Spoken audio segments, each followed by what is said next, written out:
Hello everyone, welcome back to my channel. I'm Andrea. Welcome back to School Week. Today I thought I would start the kind of survival guides. I've got a few survival videos, a couple for undergrads and one for grad students. Mostly PhD, but it would apply to masters as well. So today is going to be the undergrad survival. I've got general survival tips, and then I'm going to have a video on specifically things your teacher wishes you knew. So stay tuned for that. But today I thought, I've got it all in my journal, I thought I would cover things that I kind of wish that I had known when I was an undergrad, things that I see my students kind of struggling with that just might make your first year a little bit smoother, and if it's your second year or even your third year, also kind of some tips that would help you. It's never too late to kind of make the most out of your undergrad experience. To start with, I thought it was interesting at my start of semester faculty meeting.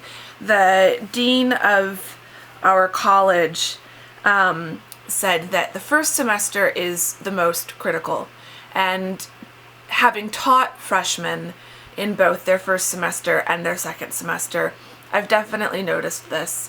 The first semester is often the hardest for freshmen. For a lot of you guys, it's your first time away from home. It's your first time on your own and kind of doing stuff on your own, whereas typically you may have always had a parent or a guardian helping you with certain things. So it can be really challenging. I think my first bit of advice is to just understand that that's normal. Any of the fears or emotions that kind of crop up in your first year are normal, are understandable. It's not just you, even if it feels like it's just you. And so it's okay. There's a bunch of resources to help with whatever you're dealing with. There's tips that can help. And so that's kind of what I'm going to try to talk about. But I think the first thing to understand is that, yes, it is daunting, it is intimidating, and you are going to be feeling all of the emotions, and that's okay. So the first kind of serious tip is take advantage of all of the many resources available to you. These are going to change depending on the size of your university and what country you're in, but for the most part, the universities are pretty similar. They're all going to have, or they should all have, some kind of counseling center, so there's always counseling help available to you. I really don't know of any university that doesn't, or even smaller college that doesn't have a counseling center or a counseling department. So if you're feeling anxious, if you're feeling depressed, if you're feeling overwhelmed, there are people on campus that you can talk to. And if for some reason there isn't someone on campus, there should be some kind of resource to help out in the community for you. So take advantage of that. There's also a number of financial resources. There are travel resources. You name it, there's probably something, especially at the really big universities. So I teach and go to school at a major university. They have something for just about everything, and a lot of it are things that students aren't even aware of. Asking around, asking what's available, figuring that out is super important and super critical. Don't just struggle without asking. Always ask for help. Usually the Student Services Center is a great place to start. There should be some kind of Office of Student Services, Office of Student Success. The Dean of Students and their office is a great place to kind of direct questions to. Just start asking around, and eventually you'll find the right office that you need to go to. The next tip is kind of a practical one, and this is one that you will find at the start of semesters. Do not sign up for a free credit card in order to get a free football or a free t-shirt, because number one, neither the credit card nor the gift is actually free, and two, 18-year-olds with credit cards with high limits, not always the best combination. unless you are really good with your money. And even then, I never recommend signing up for credit cards from people that pop up on campus. They're usually the worst credit cards, and they come with the highest interest. So if you need a credit card, that is something to research and to find the best bank and the best card with some kind of reward program, a decent interest rate, and then be very, very careful. A lot of students these days are not only graduating with high student loan debt, they're also graduating with high credit card debt because they get suckered in to these fancy credit cards in exchange for a stupid t-shirt or something. So don't do that. Another tip, get involved. Join a club.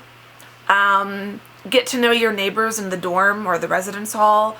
Get to know your classmates. Getting to know your classmates is really helpful because then if you miss a class, you can get notes and text each other, hey, what did I miss today? Because FYI, your teacher hates getting those emails. Also, FYI, never email your teacher saying, did I miss something important today? Yeah, you did. You missed it. It's called class.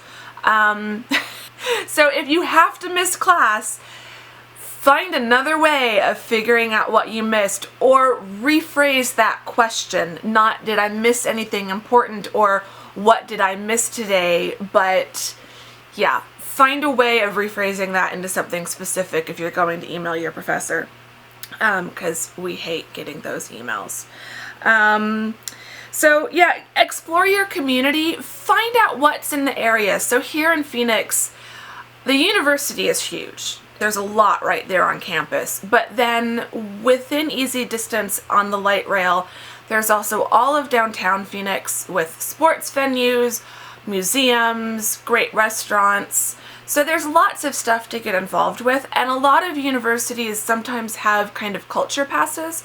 So I know that ASU students can go to the library and get a culture pass that allows them free or discounted admission to things like art museums, the zoo, the botanical gardens, stuff like that. So that can be a fun way of maybe roping in some of your classmates or your dorm neighbors. You know, hey, let's go to the zoo, let's check things out.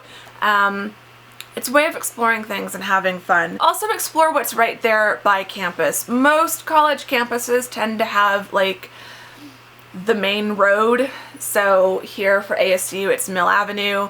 I know U of A in Tucson, it's University Drive. There's always that road, that area that has a bunch of restaurants, some shops, some coffee shops, things to do. Explore, check that out. You never know what you'll find. Get to know your teachers. I will talk about specific student-teacher advice in the next video, but it's still really important. Number one, they're great resources.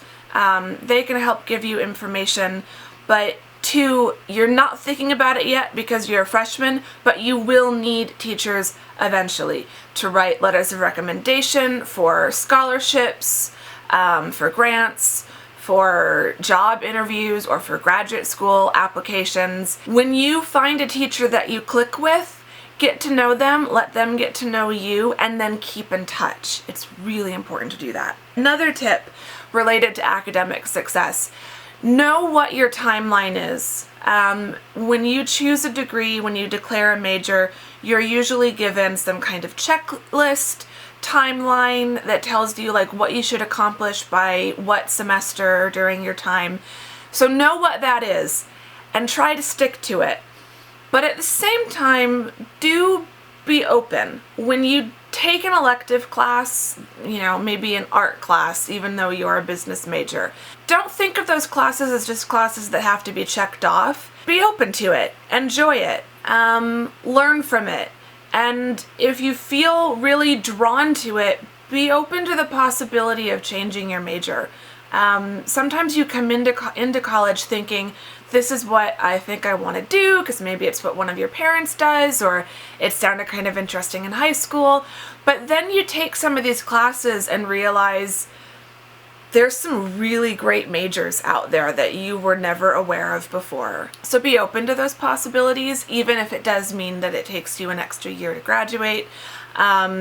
Also be open to things like doing a double major or getting an extra certificate. Some universities will offer like a writing certificate or some other kind of training certificate for undergraduate degrees. So be aware of what's out there and pursue ones that might help you with whatever career it is that you want to do. Also be open to internship opportunities, travel opportunities. I highly recommend doing study abroad, and that is definitely easier as an undergrad. You can still typically do study abroad programs in grad school, but by the time you get to the master's or the PhD level, it gets a lot more difficult and more limited. When you're an undergrad, especially in your freshman, sophomore years, there are so many options ranging from a few weeks, a summer, a semester, a whole year.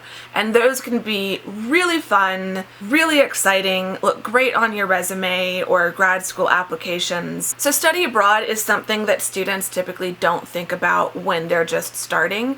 But your freshman year, halfway through towards the end, is a really good time to start investigating those, especially if you want to do a semester or a full year option. But even for summer programs, it's nice to know what kind of summer programs your university offers, just in case you maybe need your sophomore year to save up for a program for the summer between your sophomore and junior year. So keep that in mind. Another problem freshmen often have is homesickness. So I recommend that while you are also getting to know people at your university and your classmates and you're kind of making this new life for yourself, stay connected to home. Help find things that alleviate the homesickness. So whether that's putting up pictures from home, setting up a regular FaceTime or Skype schedule with your parents. So finding a way of staying connected to that kind of home support is really important. Another thing that can help is making plans. So if you know that you're flying home for Christmas, that can kind of help alleviate some of the homesickness during the fall because you've got that trip to look forward to. And likewise, getting through the spring semester, if you know that you're going to go home for several weeks in the summer, then I find that it's easier to enjoy the present moment when you know that you've got something to look forward to in the future. So that would be my tip on that. And then final tip for general undergrad survival is have fun. You're in college now. You are a legal adult. In the US, you can't yet drink legally, and I don't advise underage drinking. It's a bad idea. But you still have so much more freedom than you ever did. Yes, you can decide to blow off going to class. No one's going to pay attention to that, but it could lead to you failing that class in the end, so be aware of that. Definitely be aware of attendance policies for each of your classes. Some classes have none. Others, like the ones that I teach in my writing department, we have very, very strict attendance policies, so make sure you're aware of that. The last thing you want to do is fail a freshman class on a technicality like attendance.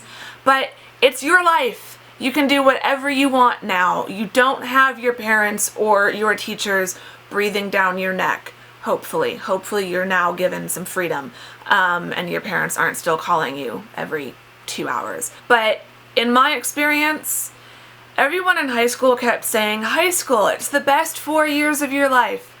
No, it's not. High school really isn't. College can be.